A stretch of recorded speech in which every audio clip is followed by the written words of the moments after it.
Hi there, Kelsey here from Be a Better Guide. Now in this video we're going to talk about the laugh method, and it's a perfect way for handling upset customers or frustrated guests. But quite naturally it makes sense to begin with a laugh. So here's a video that I took just the other day of a squirrel jumping into a mirror.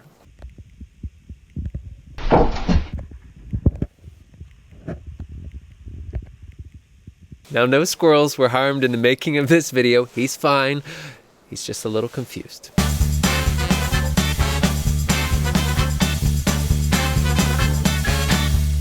Let's get started. As tour and activity operators, we all know that dealing with and sort of managing frustrated, upset, and even disappointed guests can be one of the hardest parts of our job. So today I'd like to share one of the most practical and down-to-earth tools that can really help us get through these situations. It's called the laugh method, and it's been around for decades, and the original source is unclear.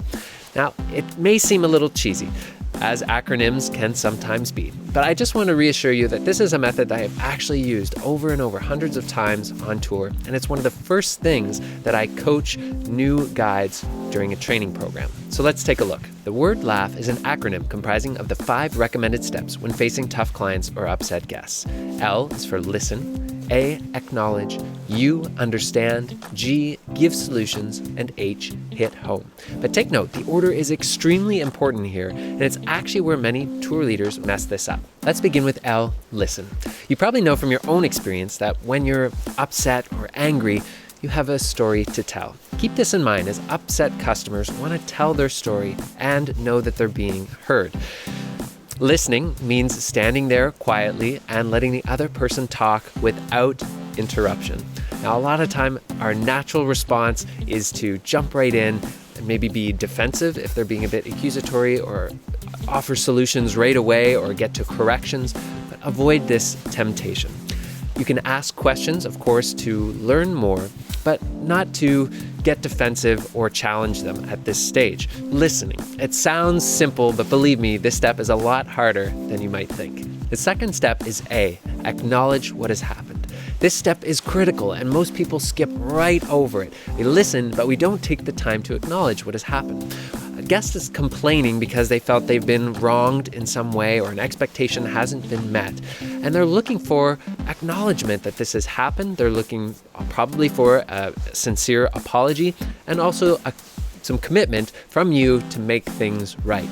So the solution to any problem, whether major or minor, should begin with acknowledging what has happened and offering a sincere apology. We often think that I'm sorry implies guilt or wrongdoing, or that I've screwed up in some way, but it really doesn't necessarily imply you're wrongdoing. Think of the way that we use I'm sorry when we hear someone's grandmother has passed away. I'm sorry to hear that. That's the type of way we want to use I'm sorry. And unless you actually hit that person's grandmother with a car when you say I'm sorry, guilt is not implied. In this step, use language like, I'm so sorry to hear that. That must have been really frustrating. Or, I hear you. Okay, I see what you're saying. I'm so sorry to see you upset by this. This was not the plan. Or, thank you for bringing this to my attention. Let's see how we can fix this. The third step is you. Understand the problem or problems. One of the most powerful ways to calm an irate guest, somebody who's really, really upset, is to show that you truly understand what they're saying, right? What is making them upset? Think of all the times that you've been really upset, and when somebody finally seems to have a full grasp of the situation that you're in, that can be very soothing and allows us to move on to fixing the problem, right? So once we've listened and acknowledged, we can now ask a few probing questions to try and find out what the really sort of core issue is that's making the person upset. Here are some examples of great probing questions. When did this issue arise? What exactly was promised to you? Any idea as to why this might have happened, and how can we make this right? One of the least effective things that we can do is solve the wrong problem. And this happens quite often. If there's an easy solution or we're quick to jump to something, we may be fixing the wrong thing. So take the time to fully understand why your guest is upset. And as a hint, it may not be the initial thing that they brought up. It might be something that's underlying that a sense of being wronged in some way, that something unfair happened, they felt disrespected, and that might be the core issue that we need to fix. Step 4 is G, give solutions. Let's just first appreciate that actually solving the problem is the 4th step. 4th. Isn't that crazy? I mean, our natural inclination is to rush in and fix the problem right away. Make this awkward situation go away as quickly as possible. I know I've been there, but we do not want to do that. We want to resist that urge to jump right in before we've listened, acknowledged, and understood what's going on. At this stage, it's also common when we're giving solutions to bring up a lot of excuses or explanations of why this whole situation has happened. But let me tell you, your guests are not interested in hearing about your company problems or who's actually to blame. Avoid talking in those terms and really focus on how we can fix their problem. Once again, your language is key. Here's some example phrases that work really well. What can we do to resolve this? We could talk to the office right now, or if it's okay with you, perhaps we could talk to them after the tour. I will personally find the answer to your question and get back to you in the next 15 minutes. We would be happy to offer you a refund, or if you prefer, credit towards another tour.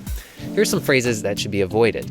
The only thing I can do is, it's not our policy to, you'll have to talk to, I can't, and no, there's no way. Try and find other ways of communicating that don't use this kind of negative phrasing. Just as important as fixing the guest problem is involving them in coming up with a solution. So give options, have it be a dialogue, and empower them to participate in coming up with a solution to their problem. They're going to be a lot more satisfied with the outcome if you use this process. The 5th and final step is H, hit home. Now, hitting home simply means making 100% sure that both the problem and your customer or guest have been fixed, so to speak. It simply means following up after a solution has been put in place to make sure that they're satisfied with the outcome. Because as we mentioned, you may have fixed the wrong problem, or there might be something else that the guest is upset about. This can mean connecting later on the same tour, but oftentimes it can be done by following up by email or by phone after a tour has taken place. Here are some examples of hitting home. Hey Steve, I just wanted to follow up regarding our conversation this morning. Are you satisfied with the outcome? Is there anything else we can help with at this time? Or, this is Kelsey Toner at XYZ Tours. I just wanted to give you a quick call to check that the refund went through and to re-emphasize how sorry we are for letting you down. Please let us know if there's anything else we can do, and we do hope that you'll give us another chance. This is another step that is often overlooked or people just don't do. This extra care and attention that you take to follow up will impress even your most frustrated of guests. So to quickly recap, when faced with an angry or upset guest, first listen, then acknowledge, understand, give solutions, and hit home. I know this sounds simple, but if you're anything like me, this will actually take quite a bit of practice to get right. So use the laugh method in both your professional life, but in your personal life as well. It is really, really effective. But be disciplined to make sure you're doing all of the steps and to make sure you're doing them in the right order. So to help you with this, I've created a one-page PDF, a cheat sheet basically for the laugh method, which you can print out and use as much as you like. You can grab that using the link below. That would be a huge service to myself and to the whole Be a Better Guide project if you could take a moment to share this video with friends, with colleagues, and fellow tour leaders. It would be much appreciated. As well, before you go, I'd love to hear in the comments below, what strategies and tips do you have for managing upset customers? Please share them with the rest of the community. Thank you so much for being here, and I'll see you next time. I suppose you're up for another quick laugh before you go, and what better way, really, than through animal videos? So I didn't actually film this video, but I want you to see if you can guess what's about to happen to this cat.